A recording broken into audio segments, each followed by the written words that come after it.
Hi all, ACUR എക്സാമിൻ്റെ മറ്റൊരു എപ്പിസോഡിലേക്ക് എല്ലാവർക്കും സ്വാഗതം. ഈ വീഡിയോയിൽ നമ്മൾ ബിസിനസ് എക്കണോമിക്സിൻ്റെ 3rd and 4th module important areas ആണ് ഡിസ്കസ് ചെയ്യുന്നത്. ആദ്യം നമുക്ക് 3rd മൊഡ്യൂൾ നോക്കാം. 3rd module profit maximisation in different market structures എന്ന ഹെഡിങ്ങോട് കൂടിയുള്ളൊരു മൊഡ്യൂളാണ് 3rd മൊഡ്യൂൾ. അപ്പം ഈ മൊഡ്യൂളിൽ 2-3 ഏരിയയാണ് നമ്മൾ മെയിനായിട്ട് നോക്കേണ്ടത്.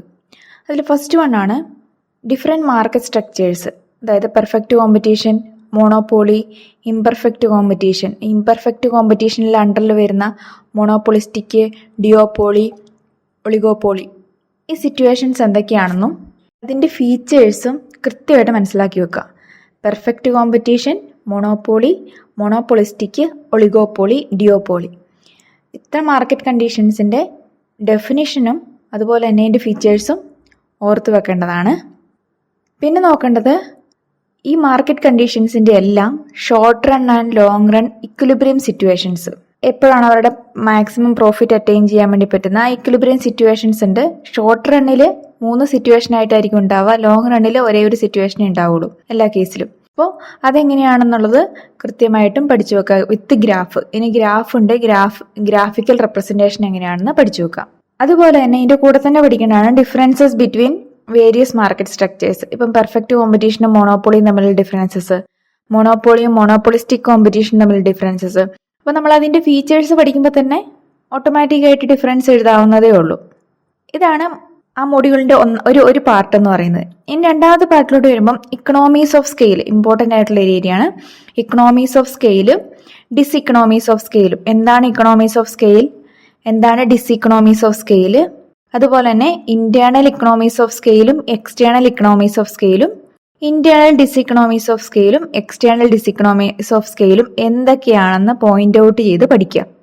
ഒരു ഏരിയയും കൂടി ഈ മൊഡ്യൂളിൽ നോക്കാനുണ്ട്, ഗെയിം തിയറി. ഗെയിം തിയറി എന്താണ്, എങ്ങനെയാണ് അത് അപ്ലൈ ചെയ്യുന്നത്, അതിനെക്കുറിച്ചൊരു നോട്ട് എഴുതാൻ വേണ്ടി പറഞ്ഞാൽ എങ്ങനെ എഴുതാൻ വേണ്ടി പറ്റും എന്നുള്ള രീതിയിൽ ഗെയിം തിയറിനെ കുറിച്ചിട്ടും കൂടി ഒന്ന് നോക്കി വെക്കാം. ഇത്ര കാര്യങ്ങളാണ് മൊഡ്യൂൾ 3യിൽ ഇമ്പോർട്ടൻ്റ് ആയിട്ട് നമ്മൾ എക്സാം പോയിന്റ് ഓഫ് വ്യൂ മറക്കാതെ നോക്കേണ്ട കുറച്ച് ഏരിയ എന്ന് പറയുന്നത്.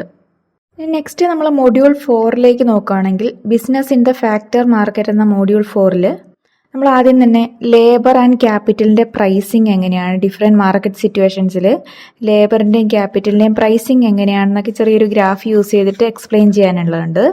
അതൊന്ന് നോക്കി വെക്കുക. അതുപോലെ തന്നെ ഇമ്പോർട്ടൻ്റ് ആയിട്ടുള്ള ഏരിയ ആണ് LPG. LPG എന്ന് പറഞ്ഞാൽ liberalisation, privatisation and globalisation.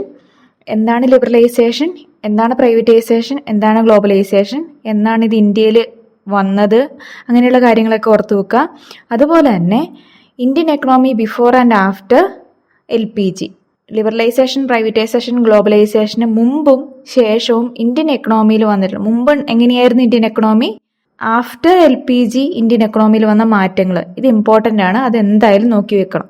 Next one macro economic policies എന്നൊരു ഏരിയ ഉണ്ട്, അത് ഇമ്പോർട്ടൻ്റ് ആണ്. അതിൻ്റെ അകത്ത് വരുന്നത് ഫിസിക്കൽ പോളിസിയും മോണിറ്ററി പോളിസിയാണ്. ഫിസിക്കൽ പോളിസി ഗവൺമെൻറ് ഇംപ്ലിമെൻ്റ് ചെയ്യുന്ന പോളിസിയും മോണിറ്ററി പോളിസി സെൻട്രൽ ബാങ്ക് അല്ലെങ്കിൽ റിസർവ് ബാങ്ക് ഇംപ്ലിമെൻ്റ് ചെയ്യുന്ന പോളിസികളുമാണ്. ദെൻ മോണിറ്ററി പോളിസിയിൽ ക്വാണ്ടിറ്റേറ്റീവ് പോളിസീസ് ഉണ്ട്, ക്വാളിറ്റേറ്റീവ് പോളിസീസ് ഉണ്ട്. ഇത് എല്ലാം പോയിന്റ് ഔട്ട് ചെയ്ത് തന്നെ പഠിക്കുക. നെക്സ്റ്റ് അതിൻ്റെ കൂടെ തന്നെ ഒരു ഏരിയ ഉണ്ട് QE അല്ലെങ്കിൽ ക്വാണ്ടിറ്റേറ്റീവ് ഈസിങ് എന്ന് പറഞ്ഞിട്ടുള്ള ഒരു ടൂൾ, അതായത് സെൻട്രൽ ബാങ്ക് യൂസ് ചെയ്യുന്ന ഒരു മെത്തേഡാണ്. അതെന്താണെന്നും കൂടി ഒന്ന് നോക്കി വെക്കുക, ക്വാണ്ടിറ്റേറ്റീവ് ഈസിങ്. നെക്സ്റ്റ് വൺ ആണ് balance of payment, BOP. Balance of payment എന്താണ്, ഒരു രാജ്യത്തിന്റെ ഇമ്പോർട്ട് എക്സ്പോർട്ട് കാണിക്കുന്ന ഒരു അക്കൗണ്ടാണ് ബാലൻസ് ഓഫ് പേയ്മെന്റ് എന്ന് പറയുന്നത്. അതിൽ current account, capital account, reserve account, 3 accounts ഉണ്ട്, അതൊന്ന് നോക്കി വെക്കുക.